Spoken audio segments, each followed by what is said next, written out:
Ya.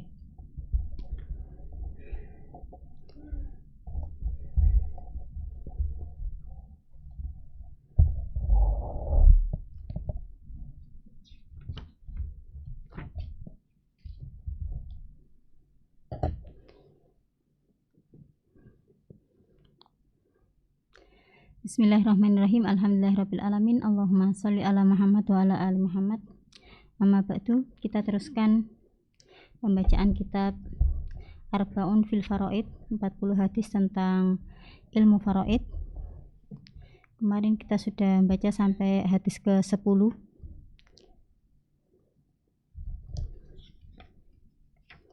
Jadi yang terakhir tentang bahwa saudari itu bisa menjadi asobah kalau orang yang meninggal itu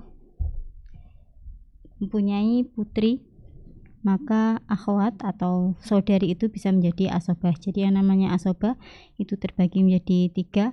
Asobah binafsihi, yaitu sebagai, jadi memang dia adalah asobah yang mendapatkan bagian akhir dari semuanya. Jadi kalau semuanya sudah dapat, maka sisanya itu untuk dia. Ini asobah binafsihi, yaitu laki-laki yang terdekat dengan mayit, dengan orang yang meninggal. Kemudian yang kedua, asobah bil ghair, yaitu putri atau saudari yang mendapatkan asobah karena dia bersama saudaranya, saudara laki-lakinya. Dan yang terakhir adalah akhwat, yaitu asobah ma'al ghair.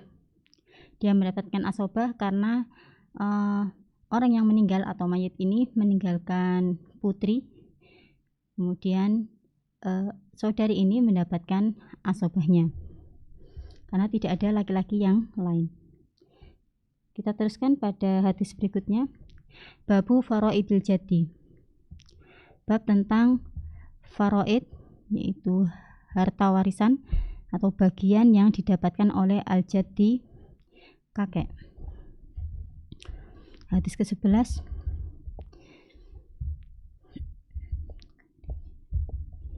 An Ma'qil bin Yasarin al-Muzani, dari Ma'qil bin Yasar al-Muzani.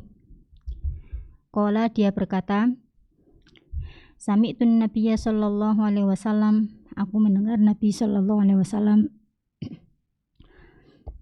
utiya bi faridatin, didatangkan dengan bagian warisan, fi hajatun, pembagian warisan yang di sana itu meninggalkan, salah satu yang ditinggalkan adalah atau ahli warisnya adalah jadun, kakek. Fa'atahu, maka Nabi sallallahu alaihi wasallam memberikan kepada kakek tersebut sulusan, sepertiganya, sepertiga harta warisan. Kemudian rawi di sini meneruskan au sudusan atau 1/6. Jadi rawinya ragu. Nabi memberikan 1/3 atau 1/6 dari harta warisan. Adapun hadis berikutnya, An Ma'qil bin Yasarin, dari Ma'qil bin Yasar radhiyallahu anhu. Qala, dia berkata, Qadha Rasulullah sallallahu alaihi wasallam, Rasulullah sallallahu alaihi wasallam menentukan atau menetapkan fil jaddi, pada kakek itu, kana fina, pada kami, bisudusi, dengan 1/6.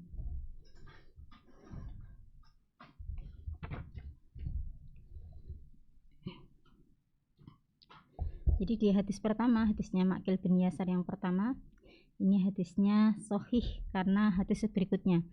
Jadi sebenarnya bukan sahih, tapi dia terangkat menjadi sahih karena hadis yang ke-12, sehingga hadis ini dipakai. Jadi hadis pertama menjelaskan tentang seorang jad, seorang kakek, berapa dia mendapatkan harta warisan. Jadi suatu ketika Nabi didatangkan dengan suatu permasalahan, yaitu pembagian warisan yang ahli warisnya salah satunya adalah jadun, kakek. Maka Nabi waktu itu memberikan sulusan, 1/3 harta warisan. Hanya di dalam hadis yang pertama ini rawi menjelaskan au sudusan, beliau ragu apakah Nabi memberikan 1/3 atau 1/6 dari harta warisan. Kalau ada keraguan seperti ini maka tidak mungkin diambil hukum, karena tidak tahu ini diberikan 1/3 atau 1/6. Hanya saja hadis ini dikuatkan dengan hadis berikutnya, yaitu hadisnya Ma'qil bin Yasar yang ke-12, bahwa Nabi memberikan jad atau kakek itu 1/6. Jadi pada asalnya jad itu, kakek itu menduduki kedudukan bapak. Jadi kalau bapak tidak ada, yang ada adalah kakek, maka kakek ini menggantikan bapak. Bapak itu mendapatkan sudus, mendapatkan 1/6. Jadi sama seperti hadis yang ke-12, kakek itu mendapatkan 1/6-nya. Lalu bagaimana dengan hadis yang 11? Ini disampaikan oleh ulama bahwa ini kejadiannya adalah seseorang yang meninggal, kemudian ahli warisnya adalah dua putri, maka mendapatkan 2/3 dari harta warisan. Maka jadi di hadis yang ke-11 ini dijelaskan dalam riwayat lain, yaitu riwayat Ahmad, bahwa waktu itu jad ini, di kakek ini datang kepada Nabi, kemudian Nabi memberikan kepada dia 1/6, karena memang bagiannya seperti itu, karena dia menggantikan bapak. Ketika bapak tidak ada, maka kakek itu mendapatkan 1/6. Ya, tadi dalam permasalahan ini kan tadi seseorang meninggal dan ahli warisnya itu adalah 2 putri dan kakek. 2 putri tadi mendapatkan 2/3-nya.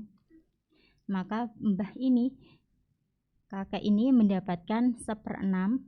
Kemudian oleh Nabi ketika orang tadi keluar, kemudian dipanggil lagi. Maka beliau datang, kakek tadi datang kepada Nabi, kemudian sama Nabi dijelaskan, laka sudusun akhor tu'matan laka. Jadi setelah diberikan 1/6 yang pertama, kemudian diberi lagi 1/6 sebagai asobah, karena di kejadian ini tidak ada laki-laki lain kecuali jad, kecuali kakek ini, sehingga beliau menjadi asobah.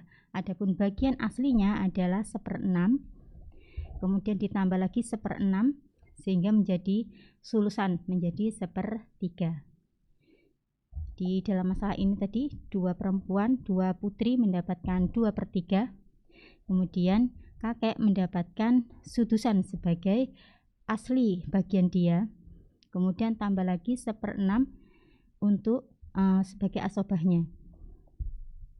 Jadi menurut ulama, kenapa Nabi melakukan hal ini, itu supaya orang ini tidak salah paham, supaya dia tahu bahwa bagian jad kakek itu bukan 1/3 tapi 1/6, pada asalnya 1/6. Karena dia asobah, maka ditambah oleh Nabi SAW dengan 1/6 yang lain menjadi 1/3. Ini jadi kakek itu bagiannya 1/6. Kemudian kalau tidak ada laki-laki pada ahli waris, maka beliau menjadi asobah. Jadi selain mendapatkan 1/6, mendapatkan yang lain.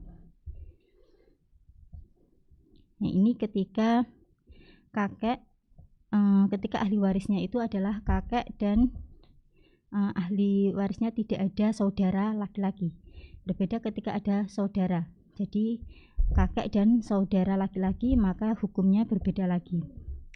Karena kedudukan kakek dengan saudara laki-laki itu sebanding, sama dekatnya dengan orang yang meninggal.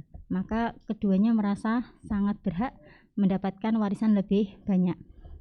Jadi kalau pembagian warisan jad dengan ikhwah, dengan saudara itu bisa 1/3, bisa mukosamah, jadi dibagi rata dengan saudara, dan jad ini mencari bagian yang paling banyak. Jadi bisa mukosamah. Kalau memang mukosamah itu lebih banyak, maka beliau pakai mukosamah, jad pakai mukosamah. Tapi ketika pembagian sama rata ini tidak menguntungkan bagi jad, bagi kakek, maka dia akan memilih untuk mengambil sulus 1/3, atau yang lainnya itu adalah untuk pembagian warisan kakek dengan saudara ini bermacam-macam dan banyak. Intinya bahwa jad itu mengambil harta warisan yang paling banyak. Jadi bisa dengan mukosamah dibagi rata, atau dengan 1/3, atau juga sudus 1/6. Ketika memang bagian atau sisa harta warisan itu hanya 1/6, maka beliau mengambil yang paling banyak 1/6. Jadi di sini faraidul jad itu sudus. Jadi bagian kakek itu hanya 1/6 ketika tidak ada ikhwah. Berikutnya pada babu mirosil jaddati.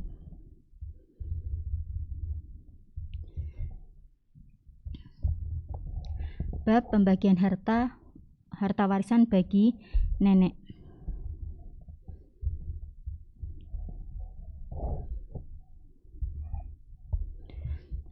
An Qabisah bin Du'aibin, dari Qabisah bin Du'aibin, qala dia berkata, ja'atil jaddatu ila Abi Bakrin.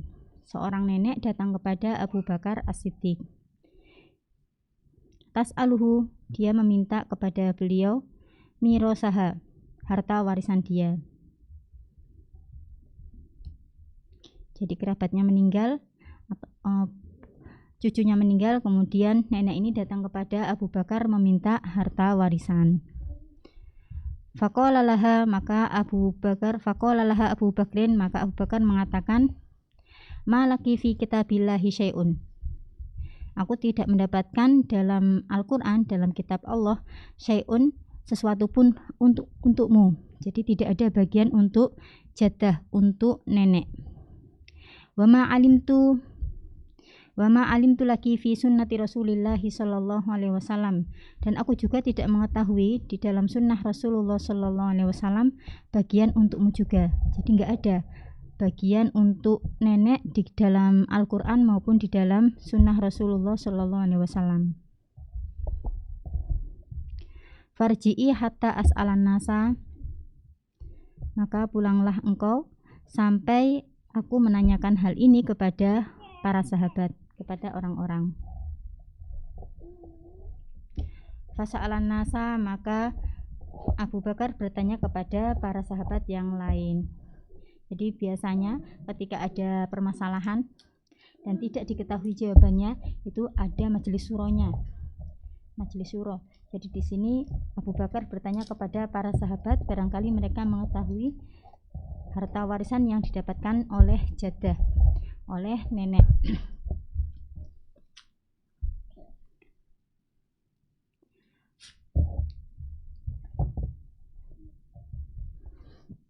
Faqala al-Mughirah bin Syu'bah, maka Mughirah bin Syu'bah berkata, hadartu Rasulullah sallallahu alaihi wasallam, aku pernah menghadiri Rasulullah sallallahu alaihi wasallam.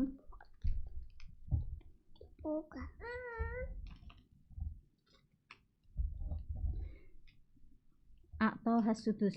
Nabi memberikan harta warisan kepada nenek ini as-sudus 1/6. Faqala Abu Bakrin, maka Abu Bakar berkata, hal ma'aka ghairuka, apakah ada orang lain selainmu yang mendengar Rasulullah sallallahu alaihi wasallam memberikan ketetapan harta warisan untuk nenek itu 1/6? Faqoma Muhammad bin Maslamah al-Ansori, maka Muhammad bin Maslamah al-Ansori berdiri. Faqola, maka dia berkata, mislama qala al-Mughirah bin Syu'bah, maka dia mengucapkan atau berkata sebagaimana perkataan Mughirah bin Syu'bah.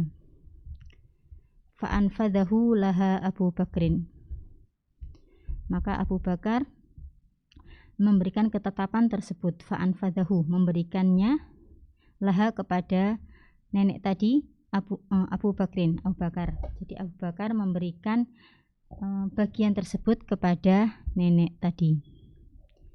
Jadi sebagaimana yang disaksikan atau dijelaskan oleh Mughirah bin Syu'bah dan Muhammad bin Maslamah al-Ansori, bahwa nenek itu mendapatkan bagian 1/6 seperenam. Summa ja'atil jaddatul ukhra, kemudian di masa Umar bin Khattab datang lagi seorang nenek yang lain. Jadi sebelumnya itu nenek dari arah ibu, kemudian yang ini min kibalil abi, min kibalil ab. Jadi nenek yang kedua ini yang datang kepada Umar bukan nenek dari arah ibu, tapi nenek dari arah bapak. Tas'aluhu mirasaha, dia bertanya, meminta harta warisan. Jadi minta bagian warisan dia, berapa dia seharusnya mendapatkan. Faqala, maka Umar menjawab, ma laki fi kitabillahi syai'un, di dalam Al-Quran tidak ada bagian untukmu sama sekali. Wa ma kana al-qada'u alladhi qudiya bihi illa li khairiki, dan tidaklah keputusan yang pernah diambil di masa Abu Bakar itu kecuali untuk selainmu, bukan untuk nenek dari arah bapak, tapi nenek dari arah ibu. Jadi yang kedua ini kan jelas, summa ja'atil jaddatul ukhra min kibalil ab. Jadi yang datang itu adalah nenek dari arah bapak, berbeda dengan sebelumnya. Jadi sebelumnya adalah nenek dari arah ibu.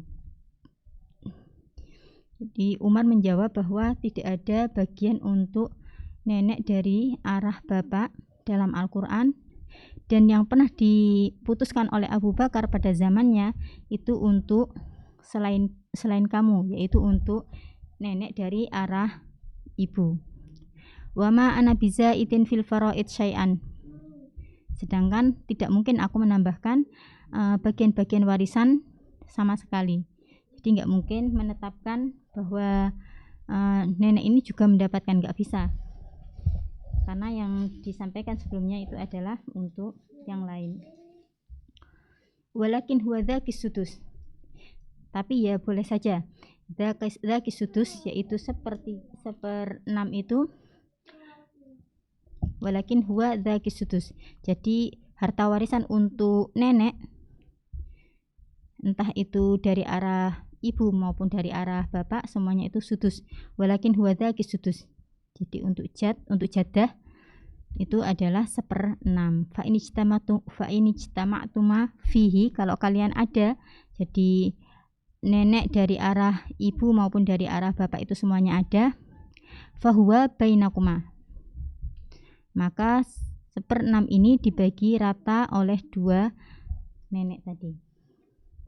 Wa ayyakuma kholat bihi, maka barang siapa di antara kamu berdua yang dia sendiri, jadi tidak ada nenek dari arah bapak misalkan, atau tidak ada nenek dari arah ibu, jadi hanya satu saja, fahuwa laha, maka seperenam itu menjadi hak dia.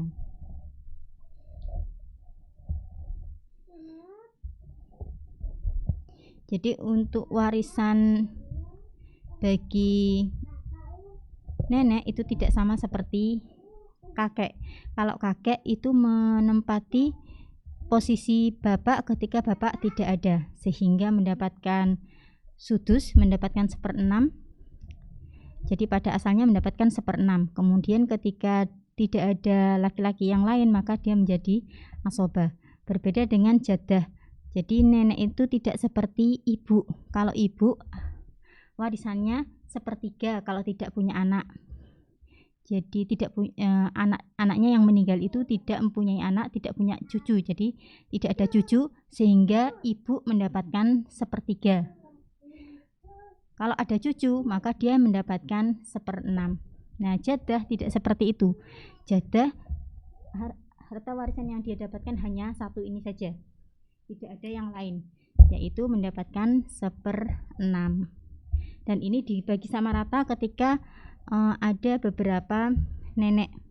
Jadi misalkan kakeknya itu punya beberapa istri, dari arah ibu dan bapak juga banyak, misalkan berbilang tidak hanya dua, maka seperenam ini dibagi sama rata. Jadi misalkan neneknya ada dua dari arah bapak, kemudian dari arah ibu juga dua, maka ini semuanya mendapatkan harta warisan sama rata, yaitu 1/6 dibagi untuk mereka. Tapi ketika tidak ada kecuali satu, maka nenek mendapatkan sudus, mendapatkan 1/6 sendirian, tidak dibagi dengan yang lain. Kemudian di hadis berikutnya, asar berikutnya, An Ibni Abbasin, hadis ini, jadi hadis yang ke-14 ini, An Ibni Abbasin dari Ibnu Abbas radhiyallahu anhu, anna Rasulullah sallallahu alaihi wasallam, bahwasanya Rasulullah sallallahu alaihi wasallam warasa jaddatan sudusan. Untuk nenek itu Nabi memberikan harta warisan sebanyak 1/6 dari harta yang ditinggalkan oleh mayit. Jadi ini hanya untuk menguatkan hadis sebelumnya. Berikutnya ke bab kalalah.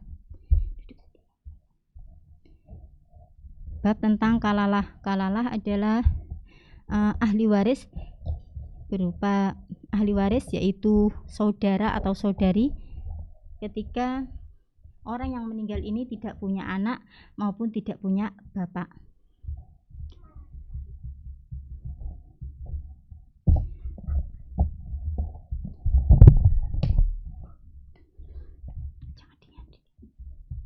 An Ma'dan bin Abi Thalhah Ya'muri, dari Ma'dan bin Abi Thalhah al-Ya'muri, anna Umar bin al-Khattabi, bahwasanya Umar bin Khattab qoma khotiban yaumal jum'ati, dia pernah berkhutbah di hari Jumat. Dia berdiri untuk memberikan khutbah di hari Jumat. Au khatabahum yaumal jum'ati, atau ketika itu Umar menyampaikan khutbah di hari Jumat, jadi waktu sholat Jumat. Fahamidallaha, maka dia Umar memuji kepada Allah Subhanahu wa taala, wa asna alaihi, dan menyanjungnya.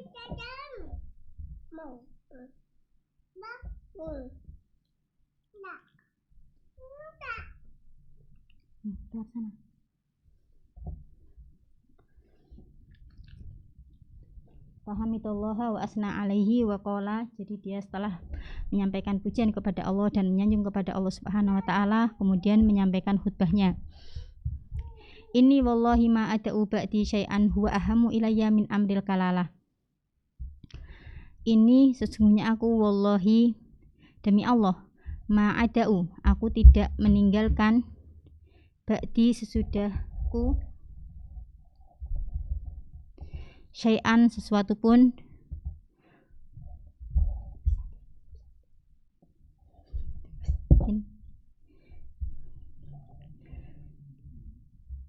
huwa ahamu ilayya min amril kalalah, perkara tersebut lebih penting dari huwa ahamu ilayya, dia merupakan perkara yang paling penting menurutku, min amril kalalah, dari perkara al-kalalah, saudara yang mendapatkan warisan dan tidak punya anak maupun bapak. Waqad sa'altu Rasulullah sallallahu alaihi wasallam, aku sudah pernah bertanya kepada Nabi sallallahu alaihi wasallam, fama aghladu fi syai'in, dan Nabi sallallahu alaihi wasallam tidaklah memberikan jawaban yang keras pada sesuatu pun, ma aghladu fiha, apa yang beliau keras padaku dalam masalah tersebut. Jadi Nabi itu tidak pernah memberikan respon atau menyikapi pertanyaan Umar dengan keras kecuali dalam masalah yang ini, yaitu masalah kalala. Hatta sampai to'ana, sampai Nabi itu menusukkan bi isba'ihi, dengan jari beliau, fi janbi, pada lambungku, au fi sadri, atau pada dadaku. Jadi sampai ditusukkan begitu, bahwa Umar ini kalau bertanya jadi agak keras kepala, sudah tanya dan sudah dijawab, masih bertanya lagi dan tidak puas-puas gitu. Jadi Umar tidak puas-puas dengan jawaban yang disampaikan oleh Nabi Shallallahu Alaihi Wasallam, sehingga Nabi aghlado li fiha, sampai bersikap keras. Kemudian Nabi ta'ana bi isba'ihi fi janbi au fi sudri, sampai menusukkan jari beliau entah itu kepada di dada ataupun di lambung, di perut beliau, di perut Umar bin Khattab. Summa qala, kemudian beliau bersabda, ya Umar, wahai Umar, takfika ayatus saif, cukup bagi kamu ayatus saifi, yaitu ayat yang turun pada waktu musim panas. Allati, yang nazalat fi akhir surat An-Nisa, yang ayatus saif tersebut turun di akhir dari surat An-Nisa. Di bahasan tentang faraid itu hanya ada di 3 ayat dalam surat An-Nisa, ayat 11, 12, kemudian ayat terakhir dari surat An-Nisa. Nah, ayat terakhir ini turunnya ketika musim kemarau, fisaif, ayatus saif. Berbeda dengan di ayat yang ke-12 itu turun di musim syita, yaitu musim dingin.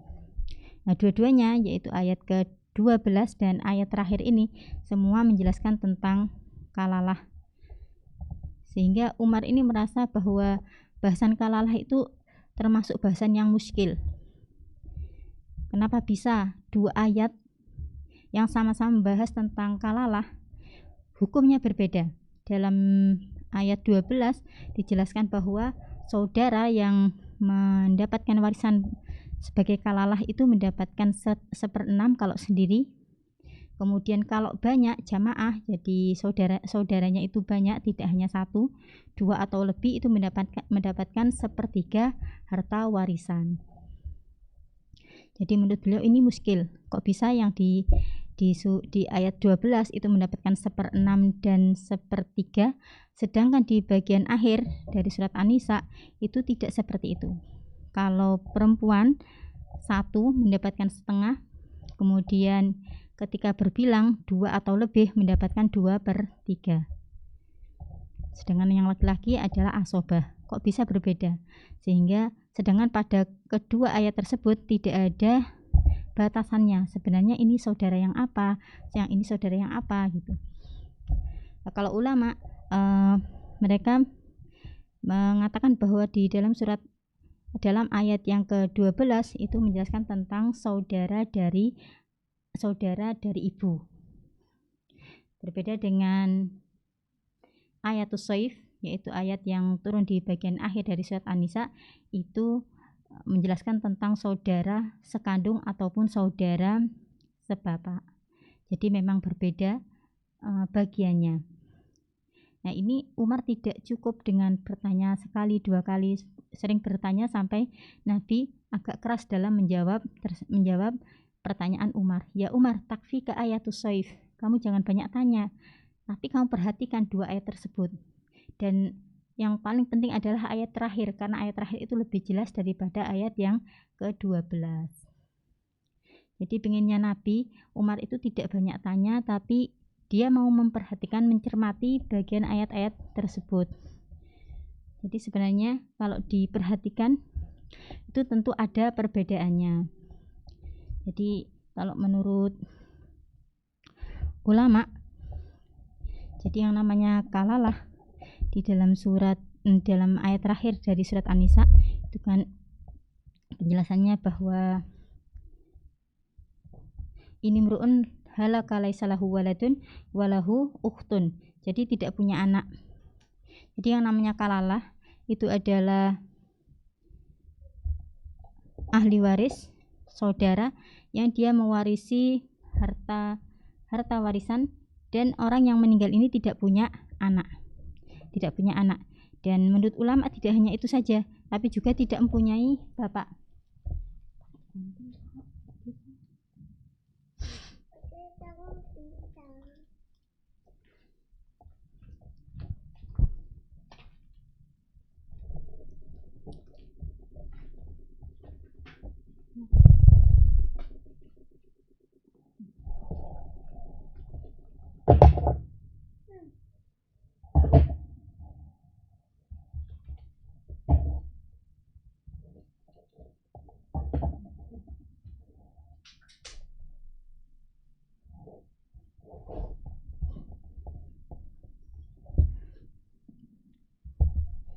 Jadi yang namanya kalalah adalah saudara, jadi ahli waris berupa saudara yang mayatnya tadi tidak mempunyai anak, sebagaimana jelas pada ayat terakhir dari surat An-Nisa, yaitu ini mru'un halaka laisa lahu waladun. Jadi seseorang meninggal dan dia tidak mempunyai anak.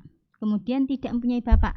Ya, tidak mempunyai bapak juga, karena kalau mempunyai bapak, akhun atau ikhwah itu saudara itu tidak mendapatkan warisan.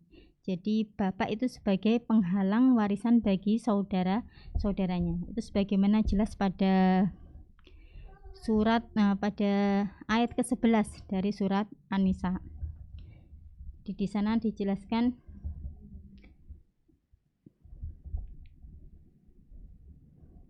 wali abawaihi likulli wahidin minhuma sudusu mimma taraka in kana lahu walad. Jadi di sana di dalam surat An-Nisa ayat ke-11 itu dijelaskan bahwa bapak itu mewarisi harta mayit ketika punya anak, dia mendapatkan sudus.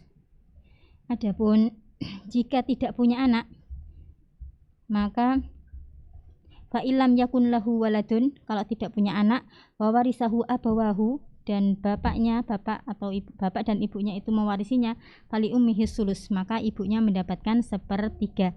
Dan di sini jelas bahwa bapak itu atau ibu itu mendapatkan 1/3 harta warisan kalau tidak punya anak, sehingga bagian kalalah itu adalah mayat ketika meninggal dan tidak punya anak maupun tidak punya bapak. Karena kalau punya bapak, maka saudara itu sama sekali tidak mendapatkan harta warisan. Jadi seharusnya Umar, kalau menurut jadi ulama menjelaskan tentang hadis ini, kenapa Nabi begitu keras kepada Umar, itu pinginnya Nabi, beliau memperhatikan, mencermati lagi ayat-ayat tersebut, terutama pada ayat terakhir dari surat An-Nisa, tidak banyak bertanya. Yaitu memang salah satu karakter Umar bin Khattab, ya, agak keras dan juga keras kepala. Jadi sebagaimana beberapa kisah tentang beliau, tidak hanya dalam masalah kalalah, tapi dalam masalah lain seperti tentang Homer, yaitu minuman keras. Pinginnya Umar itu Homer itu haram secara mutlak gitu, tidak sedikit-sedikit. Sedangkan Allah Subhanahu wa taala mengharamkan Homer itu kan sedikit-sedikit. Pada awalnya malah kayak diperbolehkan, yaitu pada surat An-Nahl. Wa min samaratin nakhili wal a'nabi tattakhiduna minhu sakaron. Jadi kalian dari buah-buahan ini kalian bisa membuat khomer. Itu artinya Allah menyebutkan sebuah kenikmatan yang Allah berikan kepada umat manusia. Itu menunjukkan kebolehan untuk minum minuman keras. Kemudian di surat Al-Baqarah menjelaskan bahwa yas'alunaka 'anil khamri wal maisir qul fihima ismun kabirun wa manafi'un linnas. Jadi dalam masalah khamr itu ada dosa yang besar. Yang di sana kan agak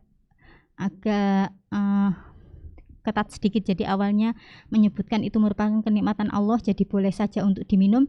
Maka dalam surat Al-Baqarah dibatasi bahwa ismuhuma akbaru min naf'ihima, bahwa dosanya itu lebih besar daripada manfaatnya. Kemudian setelah itu turun di surat An-Nisa tentang Ali ketika sholat mengimami beberapa sahabat, kemudian membaca surat Al-Kafirun, dan beliau salah dalam membaca ayat tersebut karena mabuk. Maka oleh Allah Subhanahu wa taala dilarang seseorang ketika hendak sholat dia dalam keadaan mabuk atau minum minuman keras. Jadi tidak boleh minuman keras kalau mendekati sholat. Nah, itu kan sudah ada batasan. Dan yang terakhir yaitu ketika turun surat Al-Maidah. Jadi innamal khamru wal maisiru wal ansabu wal azlamu rijsum min amali syaiton fajtanibuhu la'allakum tuflihun. Kemudian di bagian akhirnya fahal antum muntahun, apakah kalian selesai? Nah, ini ketika Umar sudah tahu bahwa khamr ini diharamkan secara mutlak, dia merasa puas sekali. Maka beliau intahaina, maka kami selesai, kami tidak akan mengulangi atau minum minuman keras. Jadi merasa puas dengan diharamkannya khamr. Jadi memang Umar itu punya karakter yang istimewa gitu ya. Jadi pengennya itu segalanya jelas, tidak separuh-separuh. Hadis berikutnya,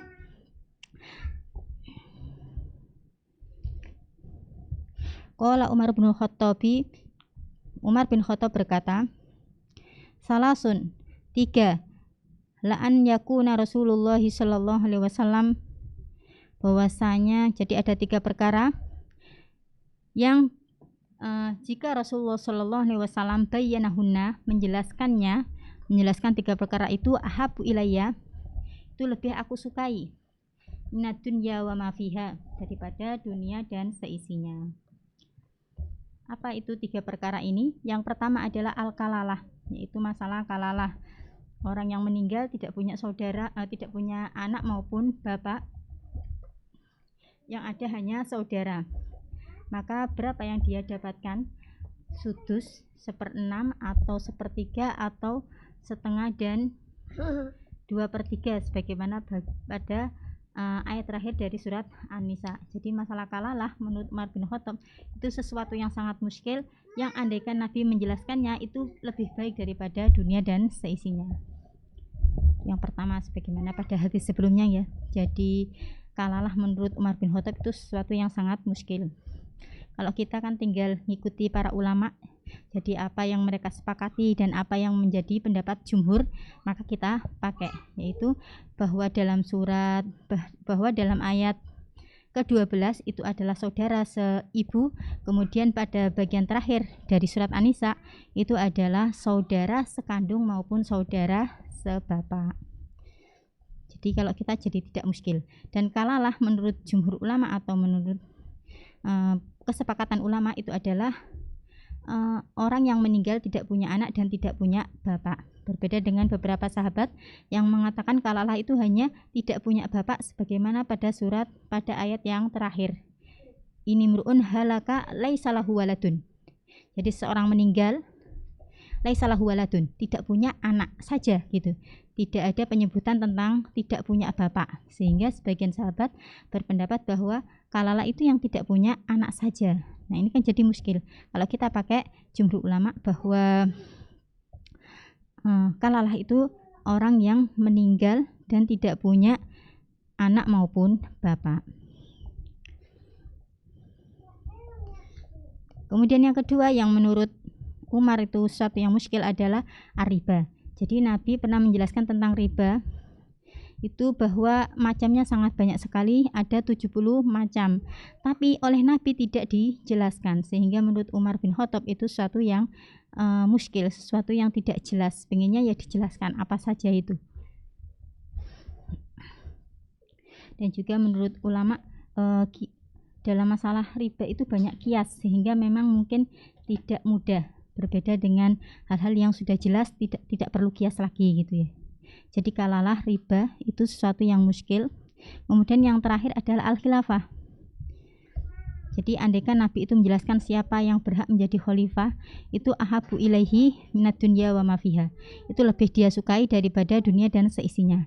Jadi ketika Nabi wafat, beliau tidak berwasiat nanti yang gantikan beliau adalah Abu Bakar atau Umar atau Utsman atau Ali, tidak. Beliau meninggal tanpa menjelaskan siapa yang menggantikan beliau, sampai ketika setelah beliau dikuburkan, para sahabat Ansor ini berkumpul di Saqifah Bani Sa'idah. Jadi mereka berkumpul di balai pertemuan orang-orang Ansor. Kemudian mereka memilih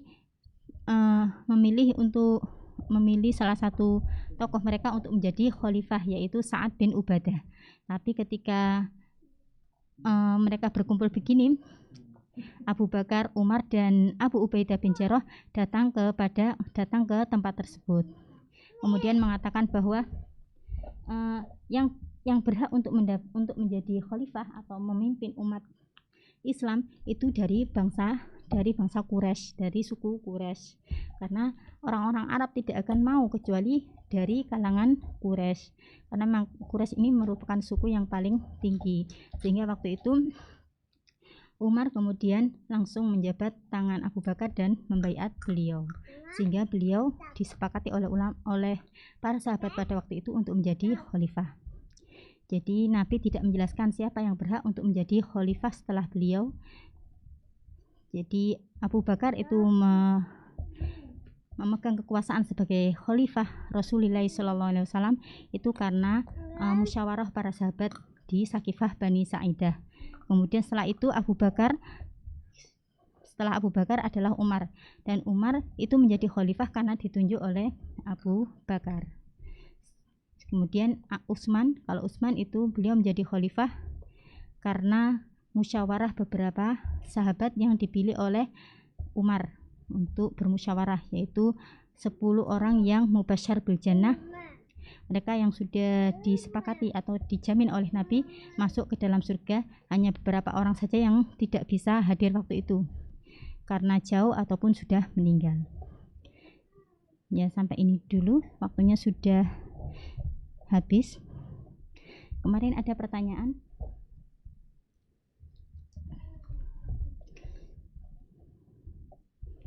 Jadi sampai sini.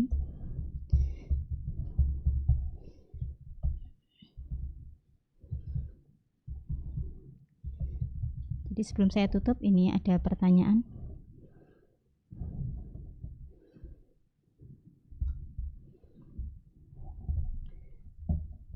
Pertanyaan pertama, orang yang memerdekakan budak nanti sebagai ahli waris. Jadi mu'tik, orang yang memerdekakan budak, dia menjadi ahli waris untuk budak tersebut, untuk mantan budak tersebut.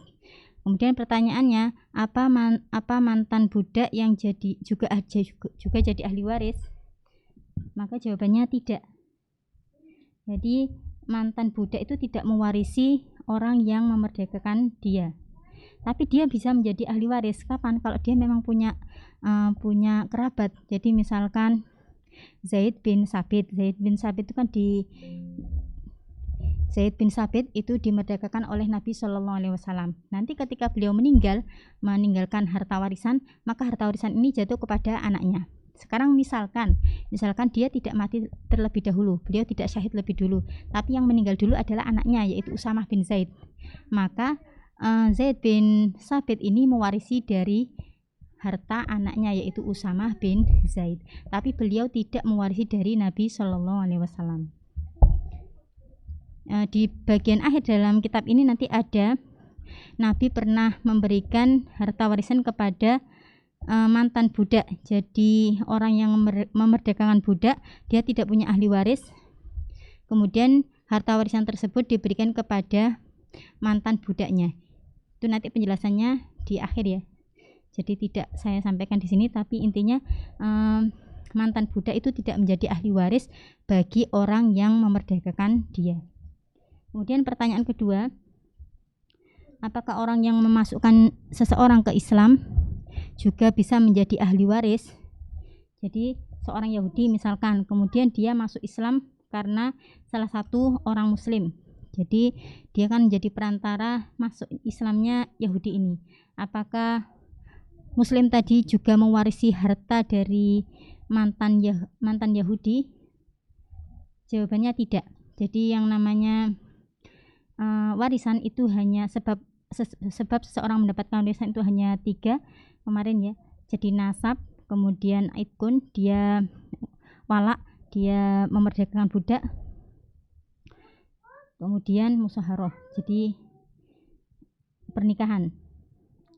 Adapun seseorang masukkan, jadi orang menjadi sebab masuknya Islam orang kafir, entah Yahudi atau Nasrani, dia tidak menjadi ahli waris untuk orang tersebut. Nanti di bagian akhir dalam kitab ini juga ada bahwa ada suatu peristiwa Nabi memberikan harta warisan kepada orang yang menjadi sebab masuknya Islam seorang Yahudi. Nah, itu juga nanti saya jelaskan di akhir saja.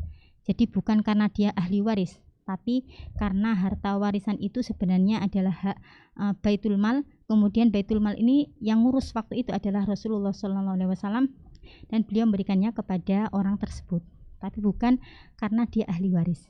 Nah, itu saja. Semoga yang sedikit ini bermanfaat.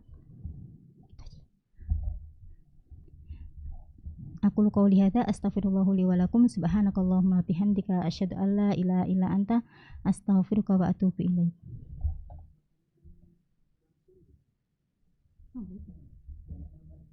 Oh. Barangkali ada yang bertanya langsung, silakan.